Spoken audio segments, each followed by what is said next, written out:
Hello, welcome সবাইকে TBR একাডেমিতে। তো আমি চলে এসেছি তোমাদের জন্য আপকামিং পুলিশের এক্সামের একটা জেনারেল নলেজের সেট নিয়ে।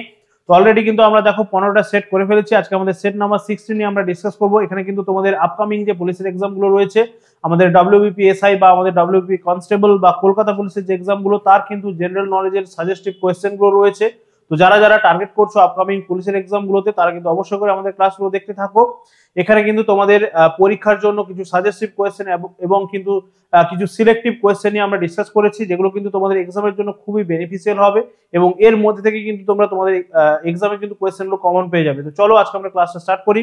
তো যারা যারা আমাদের রেগুলার ক্লাসগুলো করছো, অবশ্যই করে কিন্তু আমাদের টেলিগ্রাম চ্যানেলে তোমরা জয়েন করবে, কারণ সেখানে কিন্তু আমাদের এই প্র্যাকটিস সেটগুলোকে প্রোভাইড করা হচ্ছে এবং পিডিএফ গুলো কিন্তু সেখান থেকেই তোমরা পেয়ে যাবে। তো চলো আজকে আমরা ক্লাসটা স্টার্ট করে দেই। এবং যারা যারা ক্লাসগুলো করছো, তোমরা কিন্তু ভিডিওগুলো ভালো লাগলে অবশ্যই করে বন্ধুদের সঙ্গে শেয়ার করবে, যারা কিন্তু আপকামিং যে পুলিশের এক্সামগুলো রয়েছে সেই পুলিশের এক্সামগুলোকে যারা টার্গেট করছে। তো দেখে নিই আজকে আমাদের সেট নাম্বার 16 এর ফার্স্ট কোয়েশ্চেন কি রয়েছে। তো দেখো, আমরা কিন্তু 225টা কোয়েশ্চেন আমরা অলরেডি আলোচনা করে ফেলেছি। আজকে আমাদের 226 নম্বর কোয়েশ্চেন থেকে আমরা ডিসকাশন স্টার্ট করছি। তো ফার্স্ট কোয়েশ্চেন দেখো যেটা রয়েছে, প্রেসার কুকারের মূল নীতিটি হলো। তাহলে প্রেসার কুকার নিশ্চয়ই আমরা সবাই দেখেছি বা আমরা দৈনন্দিন জীবনে প্রেসার কুকার আমরা ব্যবহার করছি। তো সেক্ষেত্রে প্রেসার কুকারে কি ঘটনাটা ঘটছে, তার মূল নীতিটা কিসের উপর বেস করে প্রেসার কুকারে যাতে তাড়াতাড়ি কি হচ্ছে, আমাদের খাবার সেদ্ধ হয়ে যায় বা রান্না হয়ে যায়, তার জন্য কিন্তু সেখানে প্রেসার কুকারটা আমরা ব্যবহার করছি। তো তার মূল নীতিটা কি, সেটা কিন্তু আমাদেরকে বুঝতে হবে। কি দেওয়া রয়েছে দেখো, চাপ কমলে স্ফুটনাঙ্ক কমে। তাহলে এখানে প্রেসার কুকারে কি বলা হচ্ছে, যে চাপ যদি কমে যায় সেক্ষেত্রে চাপ কমিয়ে স্ফুটনাঙ্কটাকে কমানো হচ্ছে। চাপ কমলে স্ফুটনাঙ্ক বাড়ে, এখানে চাপটাকে কমিয়ে স্ফুটনাঙ্কটাকে বাড়ানো হচ্ছে। চাপ বাড়লে স্ফুটনাঙ্ক বাড়ে, নাকি চাপ বাড়লে স্ফুটনাঙ্ক চাপ বাড়লে স্ফুটনাঙ্ক কমে, নাকি চাপ বাড়ালে স্ফুটনাঙ্ক বাড়ে? তাহলে কোন ঘটনাটা ঘটছে এখানে? তাহলে আমরা জানি যে প্রেসার কুকার যখন আমরা কি করছি, ওভেনে বসাচ্ছি, তার মধ্যে কি থাকে, একটা ভালভ থাকে। তো সেই ভালভটা কি হচ্ছে, যখন আমরা দেখছি যে প্রেসার কুকারের মধ্যে বেশি হয়ে যাচ্ছে, তখন সেই ভালভ দিয়ে কিন্তু প্রেসারটা বেরিয়ে যায়, যেটাকে আমরা বলছি প্রেসার কুকারের সিটি পড়ছে। ঠিক আছে, সেই প্রেসারটা কিন্তু বেরিয়ে যাচ্ছে। তাহলে সেক্ষেত্রে কি ঘটনাটা ঘটছে না, এখানে কিন্তু চাপটাকে বাড়ানো হচ্ছে প্রেসার কুকারের মধ্যে, যাতে কিনা কি হচ্ছে না, স্ফুটনাঙ্কটা, জলের স্ফুটনাঙ্কটা যাতে বেড়ে যায় এবং যাতে কি হচ্ছে না, তাড়াতাড়ি খাবারটা সেদ্ধ হয়ে যায়। ঠিক আছে, তাহলে অপশন ডি হয়ে যাচ্ছে এখানে আমাদের রাইট অ্যান্সার। অপশন ডি হয়ে যাচ্ছে এখানে আমাদের রাইট অ্যান্সার। আমরা জানি সাধারণত আমাদের জলের স্ফুটনাঙ্ক সেটা হচ্ছে কত, জলের স্ফুটনাঙ্ক 100 ডিগ্রি সেন্টিগ্রেড, জলের স্ফুটনাঙ্ক 100 ডিগ্রি সেন্টিগ্রেড। কিন্তু এই প্রেসার কুকারের মধ্যে জলের স্ফুটনাঙ্ক কিন্তু একটু বেড়ে যায়। ঠিক আছে, প্রেসার কুকারের মধ্যে সেই জলের স্ফুটনাঙ্কটা বেড়ে গিয়ে কত হচ্ছে, প্রেসার কুকারের মধ্যে আমরা বলবো যে 120 ডিগ্রি সেন্টিগ্রেড হয়ে যাচ্ছে। ঠিক আছে, প্রেসার কুকারের মধ্যে জলের স্ফুটনাঙ্কটা বেড়ে গিয়ে 120 ডিগ্রি সেন্টিগ্রেড হয়ে যাচ্ছে এবং তাতে কি দেখা যাচ্ছে না, খুব তাড়াতাড়ি কিন্তু আমাদের খাবার দাবার গুলো সেদ্ধ হয়ে যাচ্ছে, সবজিগুলো সেদ্ধ হয়ে যাচ্ছে এবং রান্নাটা কিন্তু তাড়াতাড়ি হয়ে যাচ্ছে। তাহলে মূল ফান্ডাটা হচ্ছে কি, মূল ফান্ডা হচ্ছে চাপ বাড়িয়ে স্ফুটনাঙ্কটাকে বাড়ানো হচ্ছে, চাপ বাড়িয়ে স্ফুটনাঙ্কটাকে বাড়ানো হচ্ছে। ঠিক আছে, চলো নেক্সট কোয়েশ্চেন আমরা চলে আসবো। নেক্সট কোয়েশ্চেন কি রয়েছে আমাদের কাছে। নেক্সট কোয়েশ্চেন দেখো, বলছে শুষ্ক বরফ বলতে কাকে বোঝায়? এটা খুব ইজি কোয়েশ্চেন, আশা করি সবাই এটা পারবে। শুষ্ক বরফ বলতে কি বোঝায়? অপশন এ বলছে কঠিন CO2 বা কঠিন কার্বন ডাইঅক্সাইড। অপশন বি বলছে কঠিন H2O বা কঠিন জল। ঠিক আছে, অপশন সি বলা হচ্ছে কঠিন O2 বা কঠিন অক্সিজেন। আর অপশন ডি তে বলা হচ্ছে কঠিন H2S বা কঠিন হাইড্রোজেন সালফাইড। তাহলে শুষ্ক বরফ আমরা কাকে বলবো? শুষ্ক বরফ হয়ে যাচ্ছে আমাদের অপশন এ কঠিন CO2 বা কঠিন কার্বন ডাইঅক্সাইড। অপশন এ হয়ে যাচ্ছে এখানে আমাদের রাইট অ্যান্সার। ঠিক আছে, আর কঠিন H2O মানেই হচ্ছে শুধু বরফ, যেটাকে আমরা বরফ বলছি। ঠিক আছে, তার মানে জলটাকে যখন আমরা কঠিন করে দিচ্ছি বা সলিড আকারে করে দিচ্ছি, তখন সেটা বরফ হয়ে যাচ্ছে। ঠিক আছে, H2S বা হাইড্রোজেন সালফাইড, এই গ্যাসটার একটা বিশেষ ধর্ম রয়েছে, এর যে গন্ধটা, ঠিক আছে, হাইড্রোজেন সালফাইডের গন্ধটা আমরা জানি কার মতো হয়। হাইড্রোজেন সালফাইডের গন্ধটা হচ্ছে কি, পচা ডিমের মতো গন্ধ। ঠিক আছে, পচা ডিমের মতো এর গন্ধটা হচ্ছে। ঠিক আছে, পচা ডিমের মতো এর গন্ধটা হচ্ছে। আর অক্সিজেনের একটা বিশেষ ধর্ম কি হচ্ছে, অক্সিজেন হচ্ছে দহন বা জ্বলতে সাহায্য করছে। ঠিক আছে, জ্বলতে সাহায্য করছে। অক্সিজেনের সাহায্য ছাড়া কিন্তু আমরা কোনো কিছুকে জ্বালাতে পারবো না। ঠিক আছে, কোনো কিছুকে জ্বালাতে গেলে আমাদের কিন্তু অক্সিজেনের উপস্থিতি প্রয়োজন। ঠিক আছে, তাহলে অক্সিজেন হচ্ছে সেটা ঠিক কঠিন নয়, শুধু অক্সিজেন বলছি আমি। অক্সিজেনের কাজ হচ্ছে জ্বলতে সাহায্য করা। আর হাইড্রোজেন সালফাইডের গন্ধটা হচ্ছে পচা ডিমের মতো, মনে রাখতে হবে। ঠিক আছে, চলো নেক্সট কোয়েশ্চেন আমরা চলে আসবো। নেক্সট কোয়েশ্চেন কি বলছে আমাদের কাছে, বলছে সম্প্রতি ভারতের কোথায় প্রথম বা কোন রাজ্যে প্রথম কি করা হলো না, রাজ্য সরকার বিনামূল্যে আইভিএফ থেরাপি পরিষেবা চালু করলো। ভারতের প্রথম কোন রাজ্য, ঠিক আছে, প্রথমবার কোন রাজ্য চালু করেছে আইভিএফ থেরাপি? অপশন দেওয়া রয়েছে দেখো, তামিলনাড়ু, তেলেঙ্গানা, কর্ণাটক নাকি গোয়া। রাইট অ্যান্সার কি হয়ে যাবে? রাইট অ্যান্সার এখানে আমাদের হয়ে যাচ্ছে গোয়া। ঠিক আছে, গোয়া প্রথম কিন্তু এই আইভিএফ থেরাপি কিন্তু স্টার্ট করেছে। আচ্ছা, আইভিএফ থেরাপিটা কি? আইভিএফ আমরা বলবো যে in vitro fertilisation. In vitro fertilisation তার মানে কি? এটা হচ্ছে একটা কৃত্রিম ভাবে ফার্টিলাইজ করার জন্য একটা পদ্ধতি বা একটা আমরা বলবো যে টেকনিক। এখানে দেখা যাচ্ছে যে সমস্ত কাপলরা বা যাদের ক্ষেত্রে দেখা যাচ্ছে কোনো রকম কোনো সমস্যা রয়েছে, যারা কিন্তু স্বাভাবিকভাবে কিন্তু কি করতে পারছেন না, ফার্টিলাইজ করতে পারছেন না, বা যারা হচ্ছে কোনোভাবেই কিন্তু তাদের বেবি কিন্তু নিতে পারছেন না, সেক্ষেত্রে কি করা হচ্ছে না, এই আইভিএফ থেরাপির মাধ্যমে, ঠিক আছে, আইভিএফ থেরাপির মাধ্যমে কিন্তু তারা বেবি নিতে পারছেন। এবং সেক্ষেত্রে আমরা দেখবো যে এটা কিন্তু একটা টেস্ট টিউব বেবির যে কনসেপ্ট, সেটা কিন্তু এখানে কাজে লাগানো হচ্ছে। তার মানে এটা কিন্তু আমাদের শরীরের বাইরে আমাদের কিন্তু ডিম্বাণু এবং শুক্রাণুটাকে নিয়ে এসে সেটাকে কিন্তু ফার্টিলাইজ করানো হচ্ছে, এবং সেটা কিন্তু কি করা হচ্ছে না, আমাদের মাদারের ওম্বে সেটাকে কিন্তু সেই জাইগোটটাকে কিন্তু প্ল্যান্ট করে দেওয়া হচ্ছে। ঠিক আছে, এইটাই হচ্ছে কিন্তু আইভিএফ থেরাপি। এটা হচ্ছে বিনামূল্যে এটা কিন্তু একটা খুব খরচ সাপেক্ষ একটা ব্যাপার। তাহলে এটাকে কিন্তু বিনামূল্যে কোন রাজ্য সরকার প্রথম চালু করলো? এটা কিন্তু চালু করলো হচ্ছে আমাদের রাজ্যের গোয়া, যেটা হচ্ছে আমাদের হচ্ছে গিয়ে দেশের ক্ষুদ্রতম রাজ্য। ঠিক আছে,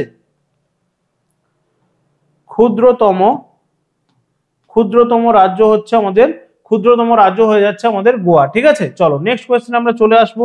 নেক্সট কোয়েশ্চেন কি রয়েছে দেখো, নেক্সট কোয়েশ্চেন 229 229 বলছে ইস্ট ইন্ডিয়া কোম্পানির আমলে ভারতের অর্থনীতির ভিত্তি কি ছিল? ইস্ট ইন্ডিয়া কোম্পানির আমলে ভারতের অর্থনীতির ভিত্তি, অপশন এ বলছে ব্যবসা, অপশন বি বলছে বাণিজ্য, অপশন সি বলছে শিল্প, অপশন ডি বলছে কৃষি। রাইট অ্যান্সার কি হবে? রাইট অ্যান্সার হবে অবশ্যই করে কিন্তু আমাদের কৃষি ছিল। অর্থনীতির মূল ভিত্তি ছিল কৃষি। ধীরে ধীরে তারপরে কিন্তু আমাদের যে শিল্প ছিল সেটা কিন্তু বেশিরভাগটাই ছিল কুটির শিল্প এবং অন্যান্য শিল্প ছিল। এবং পরবর্তীকালে আমরা দেখবো যে ইংল্যান্ডে যখন শিল্প বিপ্লব ঘটলো, সেই শিল্প বিপ্লবের ফলে আমাদের দেশেও কিন্তু বিভিন্ন রকম আধুনিক যন্ত্রপাতি ইংরেজরা নিয়ে এলো, এবং তারপরে কিন্তু আমরা দেখবো যে শিল্পের অনেকটাই কিন্তু ডেভেলপমেন্ট ঘটলো। ঠিক আছে, চলো নেক্সট কোয়েশ্চেন আমরা চলে আসবো। নেক্সট কোয়েশ্চেন কি রয়েছে আমাদের কাছে, কোয়েশ্চেন নাম্বার 230 বলা হচ্ছে মহলওয়ারি বন্দোবস্ত চালু হয়েছিল ভারতে। তারপরে কোন কোন জায়গাতে মহলওয়ারি বন্দোবস্ত চালু হয়েছিল সেটা কিন্তু আমাদেরকে বলতে হবে। অপশন এ বলা রয়েছে উত্তরপ্রদেশ, মধ্যপ্রদেশ ও গুজরাট। অপশন বি তে বলা রয়েছে উত্তরপ্রদেশ, মধ্যপ্রদেশ এবং দিল্লি। অপশন সি বলা রয়েছে উত্তরপ্রদেশ, মধ্যপ্রদেশ এবং অন্ধ্রপ্রদেশে। আর অপশন ডি বলা রয়েছে দিল্লি, গুজরাট এবং অন্ধ্রপ্রদেশ। তাহলে রাইট অ্যান্সারটা এখানে আমাদের কি হয়ে যাবে? রাইট অ্যান্সার হয়ে যাচ্ছে, মনে রাখতে হবে আমাদের কিন্তু মহলওয়ারি যে সিস্টেমটা, সেটা কিন্তু আমাদের সেন্ট্রাল যে প্রভিন্স গুলো, সেই সেন্ট্রাল প্রভিন্স গুলোতে মোটামুটি প্রথম স্টার্ট হয়েছিল। তাহলে আমরা বলতে পারি যে উত্তরপ্রদেশ, মধ্যপ্রদেশ এবং হচ্ছে দিল্লি। ঠিক আছে, উত্তরপ্রদেশ, মধ্যপ্রদেশ, দিল্লি, অপশন বি যেটা রয়েছে সেটাই হচ্ছে এখানে আমাদের রাইট অ্যান্সার। ঠিক আছে, তাহলে এই মহলওয়ারি বন্দোবস্তটা কে চালু করেছিলেন? মহলওয়ারি বন্দোবস্ত চালু করেছিলেন, মনে রাখতে হবে যে হল্ট ম্যাকেনজি। ঠিক আছে, মহলওয়ারি বন্দোবস্ত চালু করার সঙ্গে যুক্ত হচ্ছেন আমাদের হল্ট ম্যাকেনজি। ঠিক আছে, নামটা কিন্তু মনে রাখতে হবে। হল্ট ম্যাকেনজি হচ্ছে মহলওয়ারি বন্দোবস্ত চালু করেছিলেন। সালটা আমাদেরকে মনে রাখতে হবে 1822। ঠিক আছে, আর হচ্ছে কি আমাদের সেই সময় ভাইসরয় কে ছিলেন আমরা বলবো, ভাইসরয় ছিলেন আমাদের বেন্টিং। ঠিক আছে, সরি, গভর্নর জেনারেল ছিলেন লর্ড বেন্টিং। ঠিক আছে, লর্ড বেন্টিং ছিলেন গভর্নর জেনারেল। হল্ট ম্যাকেনজি এটা মহলওয়ারি বন্দোবস্তটা চালু করেছিলেন বা ইন্ট্রোডিউস করেছিলেন, এবং সালটা হয়ে যাচ্ছে আমাদের 1822। ঠিক আছে, সালটা আমাদের হয়ে যাচ্ছে 1822। এই তিনটে আমাদের কিন্তু ইনফরমেশন এখান থেকে মনে রাখতে হবে। এবং কোথায় কোথায় চালু হয়েছিল? উত্তরপ্রদেশ, মধ্যপ্রদেশ এবং দিল্লিতে। ঠিক আছে, চলো নেক্সট কোয়েশ্চেনে চলে আসবো আমরা। নেক্সট কোয়েশ্চেন কি রয়েছে আমাদের কাছে দেখো, 231 দামোদর নদের উৎপত্তি স্থল। দামোদর নদের উৎপত্তি স্থল কোথায়? অপশন এ বলা রয়েছে ছোটনাগপুর মালভূমি, অপশন বি বলা রয়েছে অমরকণ্টক, অপশন সি বলছে সান্দাকফু, অপশন ডি বলছে কোনোটাই নয়। তাহলে দামোদর নদের উৎপত্তি স্থল হয়ে যাচ্ছে, মনে রাখতে হবে আমাদের যে ছোটনাগপুর মালভূমি রয়েছে, এই ছোটনাগপুর মালভূমি হয়ে যাচ্ছে কিন্তু আমাদের দামোদর নদের উৎপত্তি স্থল। অপশন এ হয়ে যাচ্ছে এখানে আমাদের রাইট অ্যান্সার। অপশন এ হয়ে যাচ্ছে রাইট অ্যান্সার। দামোদরকে কি বলা হচ্ছে? বাংলার দুঃখ বলা হচ্ছে দামোদরকে। সান্দাকফু হচ্ছে আমাদের পশ্চিমবঙ্গের সর্বোচ্চ শৃঙ্গ, উচ্চতা মনে রাখতে হবে 3636 মিটার। ঠিক আছে, উচ্চতা হচ্ছে 3636 মিটার। আমাদের পশ্চিমবঙ্গের সর্বোচ্চ শৃঙ্গ হয়ে যাচ্ছে সান্দাকফু। আর অমরকণ্টক হচ্ছে কি, অমরকণ্টক হচ্ছে মহাকাল পর্বতের সর্বোচ্চ শৃঙ্গ। মহাকাল বা মৈকাল বলা হয় মহাকাল পর্বতের সর্বোচ্চ শৃঙ্গ, ঠিক আছে, সর্বোচ্চ শৃঙ্গ।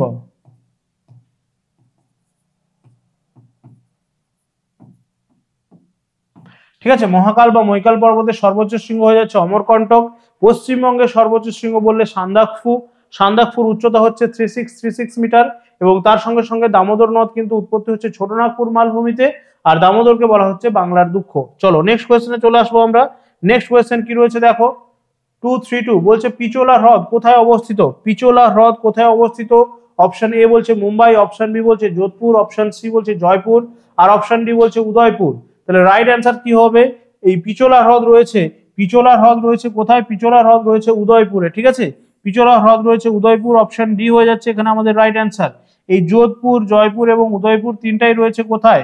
তিনটে জায়গায় রয়েছে রাজস্থানে, ঠিক আছে, তিনটে জায়গায় রয়েছে রাজস্থানে, যোধপুর, জয়পুর এবং উদয়পুর, ঠিক আছে। উদয়পুরে রয়েছে পিচোলা হ্রদ এবং তার সঙ্গে সঙ্গে মনে রাখতে হবে এই উদয়পুরকে বলা হচ্ছে হ্রদের শহর, ঠিক আছে, হ্রদের শহর, ভারতবর্ষের হ্রদের শহর, ঠিক আছে। লেক সিটি অফ ইন্ডিয়া বলা হচ্ছে lake city of India, India কাকে বলা হচ্ছে? উদয়পুরকে, ঠিক আছে, লেক সিটি হ্রদের শহর বলা হচ্ছে। জয়পুরকে কি বলা হয় তোমরা নিশ্চয়ই জানো, জয়পুরকে কি বলা হচ্ছে? পিঙ্ক সিটি বা হচ্ছে গোলাপি শহর, পিঙ্ক সিটি বলা হচ্ছে, ঠিক আছে, জয়পুরকে বলা হচ্ছে পিঙ্ক সিটি। যোধপুর হচ্ছে ব্লু সিটি, ঠিক আছে, ঠিক আছে, যোধপুর হচ্ছে ব্লু সিটি, মনে রাখতে হবে যোধপুর হচ্ছে ব্লু সিটি, জয়পুর হচ্ছে পিঙ্ক সিটি, আর উদয়পুর হয়ে যাচ্ছে আমাদের লেক সিটি বা হ্রদের শহর, ঠিক আছে, লেক সিটি বা হ্রদের শহর মনে রাখতে হবে, ঠিক আছে। নেক্সট কোয়েশ্চেনে আমরা চলে আসবো। নেক্সট কোয়েশ্চেন কি রয়েছে দেখো, নেক্সট কোয়েশ্চেন কি রয়েছে, সম্প্রতি কে হাউস অব লর্ডস থেকে প্রদত্ত উইমেন আইকন অ্যাওয়ার্ডে ভূষিত হয়েছেন? হাউস অব লর্ডস থেকে প্রদত্ত উইমেন আইকন অ্যাওয়ার্ডে ভূষিত হয়েছেন। অপশন এ বলা রয়েছে Medha Patkar, option B Meera Grover, option C Lakshmi Agarwal, option D Sunita Krishnan. তাহলে রাইট অ্যান্সার কি হবে? রাইট অ্যান্সার কি হয়ে যাচ্ছে এখানে আমাদের? Option B Meera Grover. মীরা গ্রোভার কিন্তু এই অ্যাওয়ার্ডটা পেয়েছেন। মীরা গ্রোভারকে, মীরা গ্রোভার হচ্ছেন একজন লেখিকা, তার সঙ্গে সঙ্গে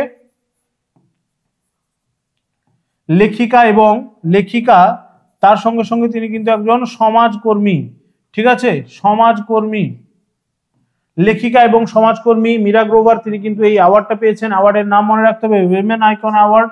এটা কোথা থেকে দেওয়া হয়েছে? House of Lords. এই হাউস অব লর্ডসটা কোথায় রয়েছে মনে রাখতে হবে। হাউস অব লর্ডস কাকে বলা হচ্ছে? হাউস অব লর্ডস হচ্ছে ইংল্যান্ডের যে পার্লামেন্ট রয়েছে বা ইংল্যান্ডের যে আমরা বলবো যে সংসদ ভবন, পার্লামেন্ট, তার যে আপার কক্ষ বা আমরা যেটাকে রাজ্যসভা বলে থাকি, আমাদের যেমন সংসদ ভবন বা আমাদের যে পার্লামেন্টে দুটো কক্ষ রয়েছে, আমরা আপার হাউসকে বলছি রাজ্যসভা, লোয়ার হাউসকে বলছি লোকসভা। একই রকম ভাবে ইংল্যান্ডের ক্ষেত্রে এই যে পার্লামেন্টের কনসেপ্টটা, এটা কিন্তু আমাদের ইংল্যান্ড থেকে নেওয়া হয়েছে সংবিধানে, ঠিক আছে, ইংল্যান্ড থেকে এই পার্লামেন্টের কনসেপ্টটা নেওয়া হয়েছে। আমাদের পার্লামেন্টটা কিন্তু ইংল্যান্ডের পার্লামেন্টের মতোই। তো এই যে ইংল্যান্ডের যে আপার হাউস বা যেটা আমরা আমাদের দেশে রাজ্যসভা বলছি, ইংল্যান্ডে সেখানে বলা হচ্ছে হাউস অব লর্ডস, ঠিক আছে, এটাকে আমরা বলবো আমাদের রাজ্যসভা, রাজ্যসভা, ঠিক আছে। আর ওদের যে লোকসভা সেটাকে বলা হচ্ছে হাউস অব কমন্স, ঠিক আছে, হাউস অব কমন্স বলা হচ্ছে লোকসভাকে, ঠিক আছে। তাহলে এই হাউস অব লর্ডস থেকে, এটা হচ্ছে ইংল্যান্ডের যে পার্লামেন্ট, সেই হাউস অব লর্ডস থেকে এই অ্যাওয়ার্ডটা দেওয়া হয়েছে উইমেন আইকন অ্যাওয়ার্ড। কাকে দেওয়া হয়েছে? মীরা গ্রোভারকে। মীরা গ্রোভারকে একজন লেখিকা এবং সমাজকর্মী। মেধা পাটেকরকে আমরা কেন মনে রাখবো? মেধা পাটেকর হচ্ছেন নর্মদা বাঁচাও আন্দোলনের সঙ্গে যুক্ত, নর্মদা বাঁচাও আন্দোলনের সঙ্গে যুক্ত হচ্ছেন মেধা পাটেকর।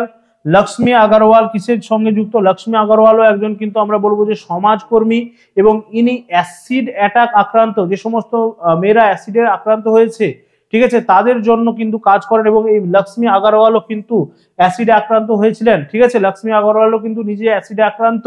তো সেই জন্য সেখান থেকে কিন্তু তিনি রিকভারি করেছেন, সেখান থেকে কিন্তু নিজেকে তিনি তার সেই পরিস্থিতি থেকে নিজেকে কিন্তু তুলে নিয়ে এসেছেন এবং আজ কিন্তু তিনি একজন মহিলাদের কাছে কিন্তু একটা আইকন এবং তিনি কিন্তু অ্যাসিডে যে সমস্ত মেয়েরা আক্রান্ত হয় তাদের জন্য কিন্তু কাজ করেন লক্ষ্মী আগরওয়াল, ঠিক আছে। চলো, এবং সুনিতা কৃষ্ণনও একজন আমরা বলবো যে সমাজকর্মী, ঠিক আছে। তো চলো নেক্সট কোয়েশ্চেন আমরা এগিয়ে যাই। নেক্সট কোয়েশ্চেন কি রয়েছে আমাদের কাছে? 234 গোনাডোট্রপিক হরমোন কোন গ্রন্থি থেকে ক্ষরিত হয়? গোনাডোট্রপিক হরমোন কোন গ্রন্থি থেকে ক্ষরিত হয়? জিটিএইচ গোনাডোট্রপিক হরমোন জিটিএইচ কোথা থেকে ক্ষরিত হয়? অপশন এ বলছে পিটুইটারি, অপশন বি বলছে অ্যাড্রিনাল, অপশন সি বলা হচ্ছে অগ্নাশয়, অপশন ডি হচ্ছে থাইরয়েড। রাইট অ্যান্সার হয়ে যাচ্ছে পিটুইটারি।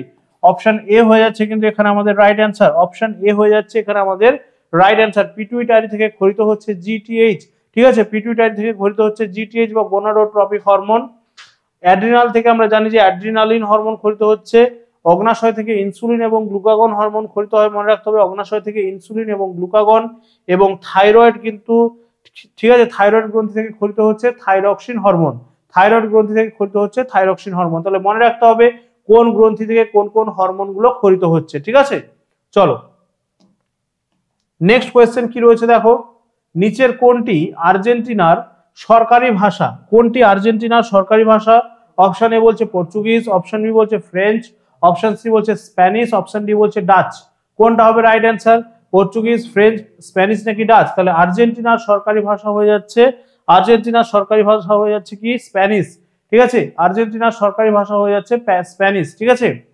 আর্জেন্টিনার একজন বিখ্যাত ফুটবলারের নাম আমরা জানি, বর্তমানে মেসি রয়েছেন, এছাড়াও কিন্তু আমাদের মারাদোনা ছিলেন একজন বিখ্যাত প্লেয়ার, ঠিক আছে, আর্জেন্টিনার থেকে। তাহলে স্প্যানিশ হচ্ছে সেখানকার ল্যাঙ্গুয়েজ, ঠিক আছে। চলো নেক্সট কোয়েশ্চেন কি রয়েছে আমরা দেখবো। নেক্সট কোয়েশ্চেন 236, ডান অলিন্দ এবং ডান নিলয়ের সংযোগস্থলে অবস্থিত। ডান অলিন্দ এবং ডান নিলয়ের সংযোগস্থলে কি অবস্থিত? অপশন এ বলছে দেখো বাইকাসপিড কপাটিকা, বা যেটাকে আমরা বলছি বাইকাসপিড কপাটিকা বা দ্বিপত্র কপাটিকা, ঠিক আছে, বাইকাসপিড কপাটিকা বা আমরা বলবো দ্বিপত্র কপাটিকা। মনে রাখতে হবে নামগুলো কিন্তু সবগুলোই মনে রাখতে হবে, অপশন কোনটা দেবে কিন্তু সেভাবে বলা যাবে না। তো সেই জন্য বাইকাসপিড কপাটিকা, দ্বিপত্র কপাটিকা, এর আরেকটা নাম রয়েছে যেটাকে আমরা বলছি কি মিট্রাল, মিট্রাল কপাটিকা বা মিট্রাল ভালভ, ঠিক আছে, মিট্রাল ভালভ, ঠিক আছে, মিট্রাল কপাটিকা বা মিট্রাল ভালভ বলবো। অপশন এ যেটা রয়েছে দেখো বাইকাসপিড, দ্বিপত্র বা মিট্রাল। তারপরে রয়েছে দেখো অপশন বি তে দেওয়া রয়েছে অ্যাওর্টিক কপাটিকা, অপশন সি দেওয়া রয়েছে দেখো ট্রাইকাসপিড। এর আরেকটা নাম হচ্ছে কি ত্রিপত্র কপাটিকা, যেটাকে আমরা বলবো বাংলায়, ঠিক আছে, ত্রিপত্র কপাটিকা, ত্রিপত্র কপাটিকা। অপশন ডি বলেছে পালমোনারি কপাটিকা। তাহলে রাইট অ্যান্সার কি হবে? কি বলেছে কোয়েশ্চেনটা আমাদের? ডান অলিন্দ এবং ডান নিলয়ের সংযোগস্থলে। তাহলে রাইট অ্যান্সার এখানে আমাদের হয়ে যাচ্ছে অপশন সি ট্রাইকাসপিড কপাটিকা। অপশন সি হয়ে যাচ্ছে এখানে আমাদের রাইট অ্যান্সার, অপশন সি হয়ে যাচ্ছে এখানে আমাদের রাইট অ্যান্সার ট্রাইকাসপিড, ট্রাইকাসপিড কপাটিকা হয়ে যাচ্ছে এখানে আমাদের রাইট অ্যান্সার, ঠিক আছে। এই বাইকাসপিড কপাটিকা বা অপশন এ যেটা দেওয়া রয়েছে দেখো এটা কোথায় থাকছে? বাইকাসপিড বা মিট্রাল ভালভ থাকছে আমরা বলবো যে বাম অলিন্দ,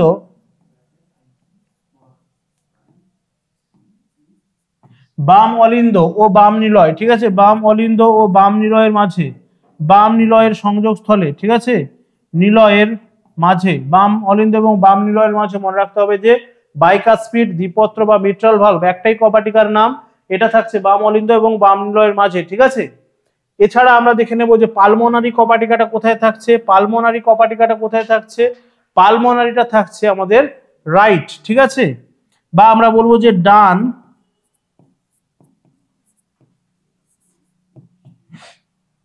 ডান নিলয় এবং আমরা বলবো যে পালমোনারি মানে হচ্ছে ফুসফুসীয় যে ধমনী রয়েছে, ডান নিলয় ও ফুসফুসীয় ধমনী, ঠিক আছে।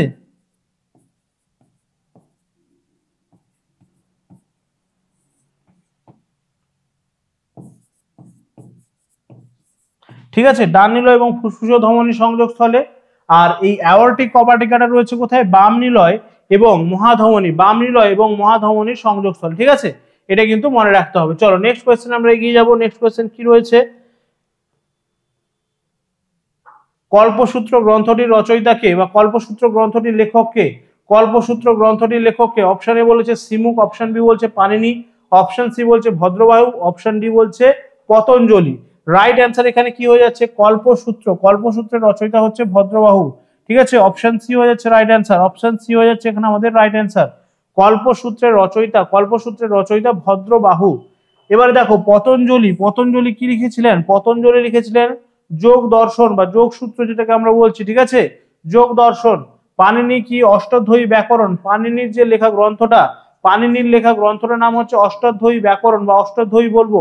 অষ্টাধ্যায়ী পাণিনি, ভদ্রবাহু হচ্ছে কল্পসূত্র এবং পতঞ্জলি হচ্ছে যোগ দর্শন, আমাদের যে ঠিক আছে যোগ দর্শন সেটা হচ্ছে পতঞ্জলির লেখা। ঠিক আছে, চলো নেক্সট কোয়েশ্চেন আমরা এগিয়ে যাবো। নেক্সট কোয়েশ্চেন কি রয়েছে আমাদের কাছে 238 বলছে যকৃতে প্রোথ্রম্বিন সংশ্লেষ করে কোন ভিটামিন, প্রোথ্রম্বিন সংশ্লেষ করে কোন ভিটামিন। দেখো প্রোথ্রম্বিন এটা কি কাজে লাগাচ্ছে বা আমাদের কি কাজে সাহায্য করছে, প্রোথ্রম্বিন মনে রাখতে হবে, প্রোথ্রম্বিন মনে রাখতে হবে রক্ত তঞ্চনে সাহায্য করছে। ঠিক আছে, রক্ত তঞ্চনে সাহায্য করে। ঠিক আছে, এই প্রোথ্রম্বিন কিন্তু রক্ত তঞ্চনে সাহায্য করে, মনে রাখতে হবে। ঠিক আছে, রক্ত তঞ্চনে সাহায্য করছে প্রোথ্রম্বিন। তাহলে সেক্ষেত্রে এই রক্ত তঞ্চনে সাহায্য করলে তাহলে কোন ভিটামিন মনে রাখতে হবে আমাদের রক্ত তঞ্চনে সাহায্য করছে, তাহলে বলছো vitamin D, vitamin A, vitamin C নাকি ভিটামিন কে। রাইট অ্যান্সার কি হবে, রক্ত তঞ্চনে সাহায্য করছে আমাদের কোন ভিটামিন, অবশ্যই করে আমরা জানি যে ভিটামিন কে। তাহলে অপশন ডি হয়ে যাচ্ছে এখানে আমাদের রাইট অ্যান্সার। এই ভিটামিন কে হচ্ছে কিন্তু আমাদের প্রোথ্রম্বিন সংশ্লেষ করছে বা ভিটামিন কে কিন্তু রক্ত তঞ্চনে কিন্তু আমাদেরকে সাহায্য করছে। এবারে মনে রাখতে হবে ভিটামিন ডি কি কাজ করছে, ভিটামিন ডি কিন্তু আমাদের হাড় মজবুত করতে সাহায্য করছে। ভিটামিন ডি এর অভাবে কিন্তু হচ্ছে গিয়ে আমরা দেখবো যে শিশুদের রিকেট রোগ এবং প্রাপ্তবয়স্কদের ক্ষেত্রে অস্টিওম্যালাসিয়া রোগ হচ্ছে। ভিটামিন এ কি করছে, আমাদের চোখ এবং আমাদের স্কিন বা আমাদের ত্বককে সুস্থ রাখতে সাহায্য করছে। ভিটামিন এর অভাবে রাতকানা রোগ হচ্ছে। ঠিক আছে, ভিটামিন এর অভাবে রাতকানা রোগ বা আমরা বলবো যে টোড স্কিন বা ফ্রিনোডার্মা এই সমস্ত রোগগুলো হচ্ছে। আর অপশন সি কি করছে, অপশন সি হচ্ছে কি মানে যেটা আমাদের ভিটামিন সি রয়েছে কি হচ্ছে আমাদের স্কারভি রোগ প্রতিরোধ করছে। ঠিক আছে, আমাদের স্কারভি রোগ কিন্তু প্রতিরোধ করছে। এই সমস্ত জিনিসগুলো কিন্তু একটু আমাদের মনে রাখতে হবে। চলো নেক্সট কোয়েশ্চেন কি রয়েছে আমাদের কাছে আজকে সেটের আমাদের সেকেন্ড লাস্ট কোয়েশ্চেন কি বলছে দেখো, সম্প্রতি কোন দল পুরুষের Asia champions trophy Chennai hockey প্রতিযোগিতার চ্যাম্পিয়ন হলো। তাহলে কোন দল, বলছে চীন, ভারত, পাকিস্তান নাকি দক্ষিণ কোরিয়া। রাইট অ্যান্সার কি হয়ে যাবে, রাইট অ্যান্সার হচ্ছে ইন্ডিয়া। ঠিক আছে, ইন্ডিয়া কিন্তু এখানে জিতেছে, যেটা আমাদের হচ্ছে গিয়ে কি হলো না পুরুষদের Asia champions trophy Chennai hockey প্রতিযোগিতা। এটাতে কে জিতে গেছে, ভারত। এটা কিন্তু একটা কারেন্ট অ্যাফেয়ার্স রিলেটেড কিন্তু কোয়েশ্চেন, ভালো করে কিন্তু মনে রাখতে হবে। নেক্সট কোয়েশ্চেন যেটা আমাদের আজকে সেটের last but not list question কি রয়েছে দেখো, বলছে রাউত নাচ এটা কোন রাজ্যের একটা ট্রাইবাল বা আদিবাসী জনগোষ্ঠীর একটা লোকনৃত্য বা একটা ফোক ডান্স, আমরা বলবো যে রাউত নাচটা কোথাকার। তাহলে রাইট অ্যান্সার কি হবে, বলছে রাজস্থান, অসম, জম্মু কাশ্মীর নাকি ছত্তিশগড়। কোনটা হবে এখানে আমাদের রাইট অ্যান্সার, তাহলে রাইট অ্যান্সার এখানে আমাদের হয়ে যাচ্ছে দেখো এই ছত্তিশগড়ের। ঠিক আছে, অপশন ডি হয়ে যাচ্ছে এখানে আমাদের রাইট অ্যান্সার। রাউত নাচটা হয়ে যাচ্ছে ছত্তিশগড়ের যে ট্রাইবাল রয়েছে বা আদিবাসী জনগোষ্ঠী রয়েছে তাদের কিন্তু একটা লোকনৃত্য হচ্ছে এই রাউত নাচ।